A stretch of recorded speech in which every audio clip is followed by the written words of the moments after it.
যাত্রা হচ্ছে তাদেরকে ধরতে পেরেছেন। বাংলার মুখ্যমন্ত্রী, আপনাকে আমার আরেকটা দাবি, এই বাংলায় ভারতবর্ষের উত্তরপ্রদেশের পর সব থেকে বেশি ওয়াকফ সম্পত্তি আছে এই বাংলায়। ভারতবর্ষে উত্তরপ্রদেশের পর সব থেকে বেশি ওয়াকফ সম্পত্তি আছে এই বাংলায়। সেই ওয়াকফ সম্পত্তি কি করে বেহাত হয়েছে, সেই ওয়াকফ সম্পত্তি কোথায় কোথায় লুট হয়েছে, সেই ওয়াকফ সম্পত্তির আজকের দিনের মালিক কারা হয়েছে তার একটা সার্ভে হোক, তার একটা তদন্ত হোক।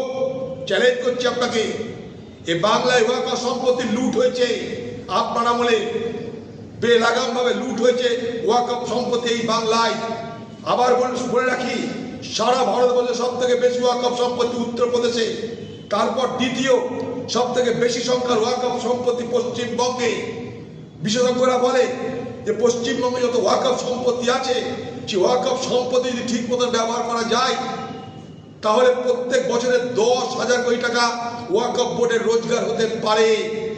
নির্বাচন হয়ে গেছে, কেউ জিতেছে কেউ হেরেছে, কিন্তু সত্য উদ্ঘাটন হোক আমরা চাইবো।